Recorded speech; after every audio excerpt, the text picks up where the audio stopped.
Hello friends, तो आज की वीडियो आप लोगों के लिए बहुत ही ज़्यादा इम्पॉर्टेंट होने वाली है क्योंकि आज के इस वीडियो में हम जानने वाले हैं ऐसे एंटीबायोटिक टैबलेट के बारे में जो कि फीवर में दिए जाते हैं। देखिए कॉमनली क्या होता है, जब भी हमें बुखार होता है तो हम लोग जा कर के पैरासीटामॉल ले लेते हैं, लेकिन बहुत बार ऐसा होता है कि जब भी हम लोग पैरासीटामॉल लेते हैं तो बुखार ठीक नहीं होता है। 2-3 दिन के बाद जो है आपका बुखार तब भी नहीं ठीक होता है। उस कंडीशन में हमें जो है डॉक्टर जो है प्रीफर करते हैं एंटीबायोटिक। तो हम इस वीडियो में जानेंगे एंटीबायोटिक क्या होते हैं, कौन कौन से ऐसे टैबलेट हैं जो कि बुखार में दिए जाते हैं एंटीबायोटिक टैबलेट के रूप में। तो चलिए दोस्तों, सबसे पहले हम समझते हैं कि एंटीबायोटिक क्या होते हैं। देखिए, एंटीबायोटिक एक ऐसी मेडिसिन होती है जो कि आपके बॉडी में ग्रोथ हुए बैक्टीरियल इन्फेक्शन को रोकती हैं। यानी कि अगर आपके बॉडी में बैक्टीरिया का ग्रोथ हो गया है तो उसको किल करेंगी। जो भी एंटीबायोटिक टैबलेट होती हैं वो बैक्टीरिया को किल करती हैं और बैक्टीरिया को जो है रोकती हैं फर्दर ग्रोथ होने के लिए। इसे हम बोलते हैं एंटीबायोटिक। देखिए, सबसे पहले हम समझते हैं कि आखिर एंटीबायोटिक की ज़रूरत पड़ती क्यों है।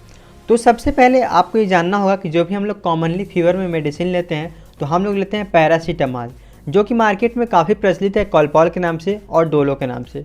तो जब भी आप लोग 2 या 3 बार इस मेडिसिन को लेते हो या तो 2-3 दिन तक लेते हो तो आपका फीवर जो है ठीक नहीं होता है।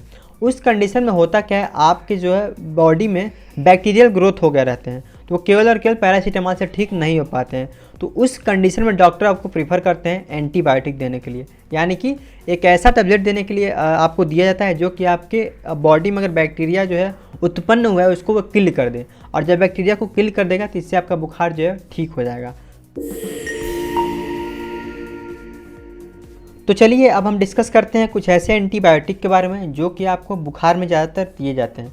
देखिए यहाँ पर मैं आपको जो भी यहाँ पे टैबलेट बता रहा हूँ वो डॉक्टर प्रेस्क्रिप्शन करते हैं तभी आपको लेना है। आपको खुद अपनी मर्ज़ी से दवाई जा करके नहीं लेनी है, क्योंकि जब भी बुखार होता है तो कुछ कुछ इसके साइड इफ़ेक्ट भी होते हैं। तो डॉक्टर उसके अकॉर्डिंगली आपको गैस का भी दवा उसमें दवा में मिलाते हैं, ठीक है। और इसके बाद से एनसेड ड्रग अर्थात non steroidal anti inflammatory drug भी आपको देते हैं बुखार के साथ साथ। तो सबसे पहले आपको डायग्नोस करते हैं, फिर जाके आपको ट्रीटमेंट करते हैं।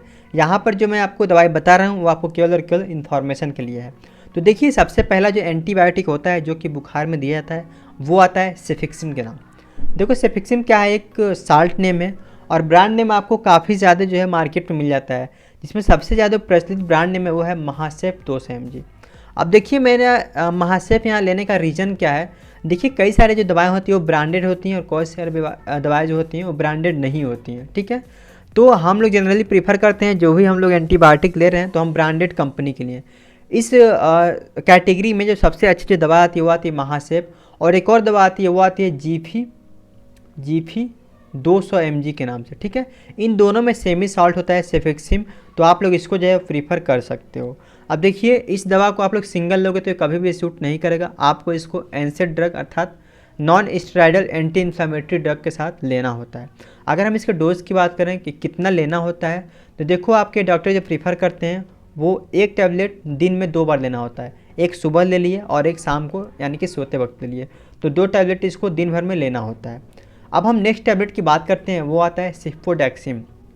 देखिए सिफोडेक्सिम जो होता है वो बैक्टीरियल जो भी आपके ग्रोथ हुए हैं बॉडी में उसको किल कर देता है। और देखिए मैं आपको यहाँ पे एक चीज़ क्लियर कर देना चाहता हूँ, अगर आपके बॉडी में बैक्टीरियल ग्रोथ है तभी इसको किल करेगा। अगर वायरल ग्रोथ है, ठीक है, जैसे आपको कोल्ड हो गए हैं, कफ हो गए हैं, उसमें चूँकि वो होता है वायरल इन्फेक्शन की वजह से होता है, तो उसमें कभी भी सूट नहीं करेगा ये दवा। ये केवल और केवल बैक्टीरियल ग्रोथ को ही किल करती हैं, और बैक्टीरिया अगर आपके शरीर में ग्रोथ हुआ है तभी उसको किल करती हैं और आपको ठीक करती हैं। तो इस कैटेगरी में जो दूसरा ड्रग है हमारा वो है मोनोसेफ ओ 200 mg, यानी कि जो मेडिसिन आता है वो मोनोसेफ ओ के नाम से आता है। और मैंने आपको बताया था कि देखो मैं यहाँ पे जो है अलग अलग तरह के डिफरेंट के भी आपको मार्केट में ब्रांड नेम मिल जाते हैं, तो आप लोग कोई भी ले सकते हो। लेकिन यहाँ पे मैं बात कर रहे हैं हम लोग, आपको जब भी लेना हो तो सिफोडेक्सिम आपको इसका साल्ट नेम देख करके लेना होता है। अगर हम इसके डोज की बात करें तो डोज वही होता है इसका सेम, आपको एक टैबलेट सुबह और एक टाइम शाम को लेना होता है आफ्टर मील, मतलब खाना खाने के बाद। नेक्स्ट जो टैबलेट है वो है दोस्तों ओफ्लैक्सासिन। देखिए ओफ्लैक्सासिन जो थी वो पहले बहुत ज़्यादा यूज़ की जाती थी, ठीक है, बैक्टीरियल इन्फेक्शन में। लेकिन अभी क्या हुआ कि इसका जो है रेजिडेंस पैदा हो गया। रेजिडेंस का मतलब क्या होता है, जब हम जैसे बैक्टीरिया जो है बहुत, अगर मैं आपको ये हिंदी में अगर एक कॉमन लैंग्वेज में समझाऊँ कि रेजिस्टेंस का मतलब क्या होता है, तो देखो जब भी हम लोग कोई दवा ज़्यादा यूज़ कर लेते हैं, ठीक है, तो बॉडी उसके प्रति जो है रेजिस्टेंट पैदा करे, जो बैक्टीरिया है उसके प्रति रेजिस्टेंट पैदा कर लेते हैं। तो क्या होता है, फ्लैक्सासिन जो है वो थोड़ी जो है हल्की एंटीबायोटिक पहले तो थी, बहुत अच्छी एंटीबायोटिक थी, लेकिन क्या हुआ जैसे ही सेफेक्सिम आ गए, एजिथ्रोमाइसिन आ गए, सिफोडेक्सिम आ गए, तो फ्लैक्सासिन जो है वो काफ़ी जो है कम इफेक्ट डालता है बॉडी में। वैसे तो ये डॉक्टर का भरोसेमंद अभी भी फ्लैक्सासिन है, लेकिन ये देखा जाता है कि जब भी जो है थोड़ा कम लेवल का बैक्टीरियल ग्रोथ है, ठीक है, तब तो फ्लैक्सासिन काम कर देता है। लेकिन अगर ज़्यादा बैक्टीरियल ग्रोथ है, कई दिनों से बुखार आ रहा है, लाइक 4 दिन 5 दिनों से बुखार आ रहा है, तो उसमें फ्लैक्सासिन काम नहीं करता है। ये जो है अभी कॉमनली यूज़ किया जाने वाला एक एंटीबायोटिक बन गया है। तो ये तो थे सारे के सारे एंटीबायोटिक, ठीक है। अब देखो मैं आपको एक चीज़ बता देना चाहता हूँ, यहाँ पर एक और जो मेडिसिन आती है वो आती है सिप्रोफ्लॉक्सासिन। सिप्रोफ्लॉक्सासिन भी आपके अगर बॉडी में किसी भी तरीके का बैक्टीरियल ग्रोथ हो गया उसको एक किल करने का काम करता है। देखिए मैं यहाँ पर आपको जो भी दवा बता रहा हूँ तो ऐसा नहीं है केवल और केवल आपको बुखार में ही देना होता है, ठीक है।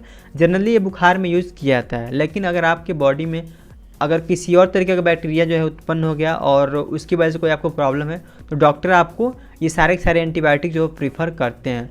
तो सिप्रोफ्लॉक्सासिन भी इसी कैटेगरी का ड्रग होता है जिसका यूज़ किया जाता है बैक्टीरिया को किल करने के लिए। देखिए यहाँ पर मैं आपको एक और मेडिसिन बताता हूँ जो आता है क्लिंडामाइसिन। तो देखो क्लिंडामाइसिन जो है वो चूँकि बहुत ही ब्रांडेड और बहुत ही अच्छी होती है, ये आपके जो भी बैक्टीरियल ग्रोथ है उसको किल करने के लिए। देखिए एक तरह से बोल सकते हैं बहुत ही ये जो हैवी जैसे मान लो अगर आपके जो है बॉडी नहीं रिस्पॉन्स कर पा रही है ओफ्लॉक्सासिन, ठीक है, ओफ्लॉक्सासिन हो गया या तो सिफोडेक्सिम हो गया, ठीक है, या तो सेफेक्सिम हो गया, इन सब दवाओं से अगर आप लोग नहीं ठीक हो पा रहे हो तो लास्ट जो ऑप्शन बचता है वो बचता है क्लिंडामाइसिन का। क्लिंडामाइसिन एक ऐसी टैबलेट होती है जो कि अगर बहुत दिनों से आपके बॉडी में बैक्टीरियल ग्रोथ हुए हैं और नॉर्मल दवा से ठीक नहीं हो रहा है तब इसको डॉक्टर प्रीफर करते हैं। आपको ये चीज़ ध्यान रखना चाहिए और बिल्कुल आपको याद रहना चाहिए कि क्लिंडामाइसिन आप लोग किसी भी फर्स्ट स्टेज के पेशेंट को नहीं दे सकते हो। मतलब क्या, ऐसा नहीं है कि पहली बार जो है आपको बैक्टीरियल इन्फेक्शन हुआ और आप लोग क्लिंडामाइसिन दे दिया, ऐसा आप लोग बिल्कुल कभी नहीं करना है। और क्लिंडामाइसिन जो है प्रेस्क्रिप्शन ड्रग होती है, अर्थात डॉक्टर के प्रिस्क्राइब के अनुसार इसको देना होता है, आप लोग अपने मर्जी से इसको नहीं दे सकते हो। तो ये इसके डोज की बात करें तो एक टैबलेट इन अ डे, यहाँ पे देखो इसको जो है एक ही टैबलेट लेना होता है एक दिन में, ठीक है, आफ्टर मील, मतलब कि रात में सोते वक्त आप लोग ले लो और या तो आप लोग दिन में खाना खाकर ले सकते हो इस चीज़ को।